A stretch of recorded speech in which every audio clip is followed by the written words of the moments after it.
Hai, namaku Al.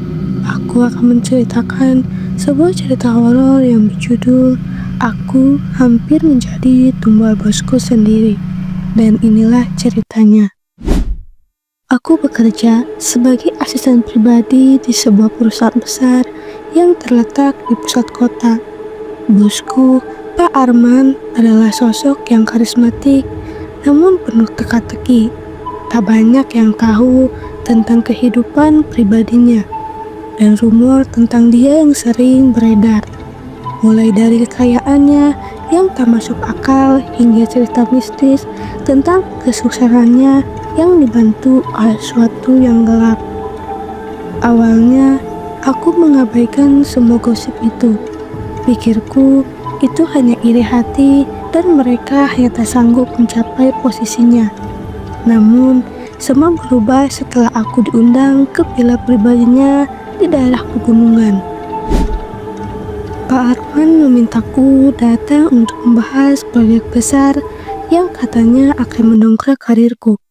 Aku tiba di villanya sekitar pukul 7 malam. Suasana villa itu megah, tapi ada sesuatu yang aneh. Hawa dingin terasa menembus kulit, dan suara-suara malam terasa lebih mencengkam dari biasanya. Pak Arman menyambutku dengan senyuman hangat, tapi matanya menyiratkan sesuatu yang sulit diartikan.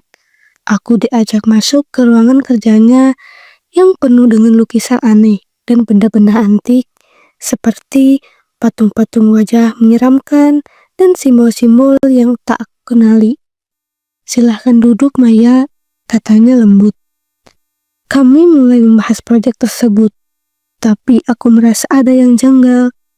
Ia terus mengalihkan pembicaraannya ke arah lain, seolah sengaja memperpanjang waktu, hingga ia akhirnya berkata, "Malam ini ada upacara kecil yang untuk merayakan kesuksesan kita.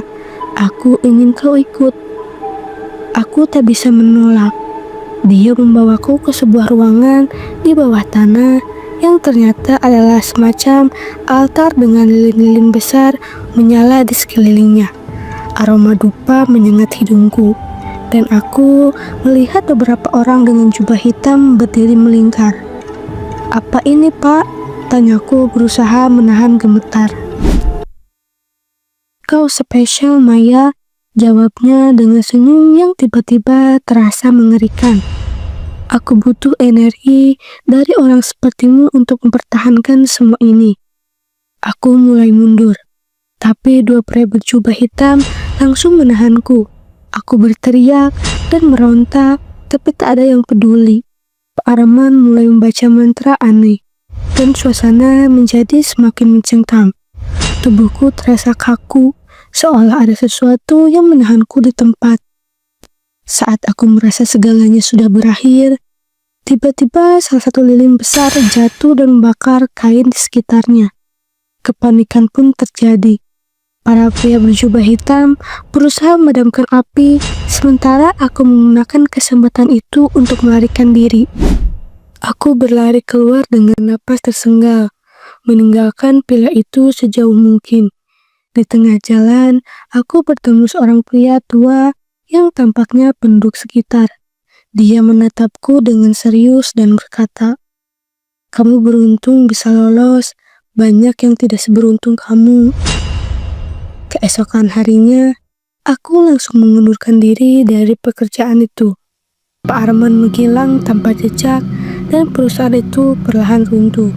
Hingga kini, aku masih dihantui mimpi buruk tentang malam itu. Dan setiap kali aku melihat lilin menyala, ingatanku kembali ke altar mengerikan itu. Aku bersyukur masih hidup, tapi aku tahu nyawaku hampir menjadi tumbal keserakahan seorang yang pernah kupanggil bos. Dan itulah akhir cerita dari Aku Hampir Menjadi Tumbal Bosku Sendiri. Hingga kini, Maya masih selalu mengingat kejadian itu. Baiklah teman-teman, sampai jumpa lagi. Jangan lupa untuk subscribe, like, dan komen ya. Sampai jumpa lagi.